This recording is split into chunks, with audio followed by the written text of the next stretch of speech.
สวัสดีครับวันนี้ก็วันที่18ธันวาคมปี68นะครับคลิปนี้จะมาในทางของฮานอยนะครับ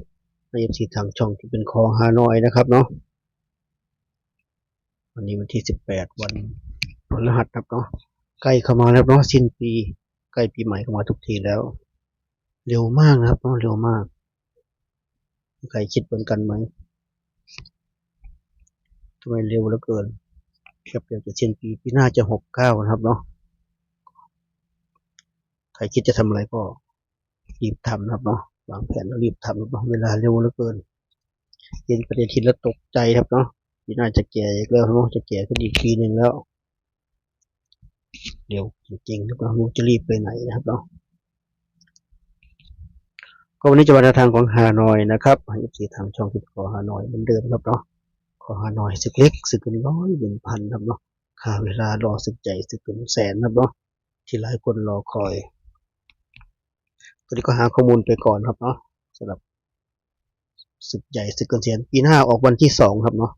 วันที่2ตรงกับวันศุกร์นะครับปีหน้างวดแรกของปีครับเนาะของรัฐบาลไทยนะครับวันที่2วันศุกร์งวดแรกของปีใครผิดหวังปีนี้ก็ปีหน้าเริ่มต้นใหม่นะครับเนาะสำหรับนักเสี่ยงโชคครับเนาะรวมทั้งบ่าวสารคามด้วยเนาะงวดที่แล้วก็ผิดหวังไปเนาะยังจากได้มา2-3งวดติดงวดที่แล้วก็ผิดหวังไปงวดหน้าแก้ตัวใหม่นะครับตอนนี้เรามาลุยศึกเล็กกันก่อนครับเนาะลุยศึกเล็กศึกเป็นร้อยเงินพันกันก่อนก็วันนี้ก็เหมือนเดิมครับเนาะไม่ได้คลิปสดเหมือนเช่นเคยนะครับก็คลิปพาผู้ชมพาน้องนนท์มาทำบุญที่วัดนะครับเนาะทำบุญที่วัดแล้วก็ก่อนกลับบ้านก็แวะให้อาหารนกอาหารปลานะครับเนาะเหมือนเช่นเคยเนาะเหมือนทุกครั้งทุกคลิปนะครับเนาะธรรมชาติตัวสวยๆไปด้วยกันครับเนาะจะได้มีเบื่อครับเนาะนานๆก็มองหน้ากันเห็นไปที่แนวทางนะครับเนาะเห็นที่แนวทางดูกันไปครบเวลานะครับเนาะใจเย็นๆไม่ต้องใจร้อนนะครับก็เดินดูผลของเมื่อวานก่อนครับเนาะเมื่อวานรอบ5 โมงครับเนาะ2ตัวล่าง62 3ตัวบนก็821ครับเนาะเมื่อวานฮานอยออกแบบเสียดายเนาะส่วนตัวบอก3เสียดายมากครับเนาะออกแบบนี้มันต้องได้บนได้ล่างครับเนาะของแนวนี้ไม่น่าพลาดนะครับเนาะไม่น่าพลาด2ตัวล่างออก62 3ตัว821นะครับ62กับ821ผมจะให้เราทางไปเด่น2รอง5นะครับเนาะเด่น2รอง5ก็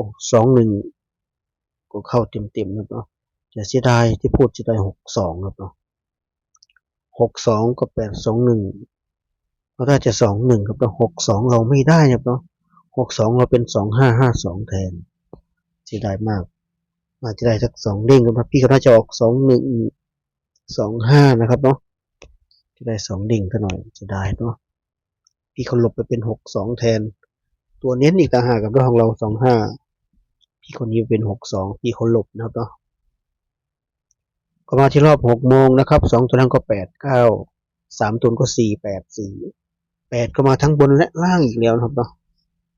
รอบแรก2มาทั้งบนและล่างรอบ6 โมง8ก็มาทั้งบนและล่างเสียดายครับเนาะ500จุดประมาณนี้ครับเนาะออกไล่ๆกันอย่างนี้ถ้าใครจับหลักได้โอกาสได้บนได้ล่างมีสูงมากเราก็เคยได้มาแล้วครับเนาะแต่เสียดายเมื่อวานไม่ได้นะครับเนาะหลัก8เราไม่มีเนาะเราเด่น2รอง5นะครับเนาะหลัก8ไม่มีเลยนะครับเสียดายนะเนาะต้อง84 89เลยก็มาที่รอบ1 ทุ่มนะครับรอบ VIP เนาะที่หลายคนเรียกกัน2ตัวล่างก็93 3ตัวบนก็637อันนี้ก็3มาทั้งบนและล่างครับเนาะเมื่อวานออกแบบนี้ออกสวยตัวบอก3ออกสวยมากครับเนาะส่วนตัวนะเนาะออกสวยมากเพียงแต่เราจับหลักไม่ได้เฉยๆ93กับ37ของเราไม่มีเนาะ93กับ37เสียดายวันได้ไปเด้ง1ครับเนาะได้ไปเด้ง1วันนี้ก็ลุ้นกันต่อนะครับสำหรับฮานอยครับเนาะฮานอยเสียดายมากเมื่อวานส่วนตัวเสียดายนะเนาะเสียดายมันจะเข้าบนเข้าล่างให้เราหน่อยพี่คนนี้เป็น62ใช่เลยนะครับไม่มีโชคจะเป็นประมาณนี้นะวันไหนไม่มีโชคอยู่ในแนวนี้ อันนี้ก็สรุปจดไว้นะครับสรุปแคปก่อนรอแคปเหมือนเดิมนะครับเนาะลงให้แคปทุกคลิปนะครับวันนี้เด่น9รอง4ครับเนาะเด่น9รอง4จับคู่ให้ก็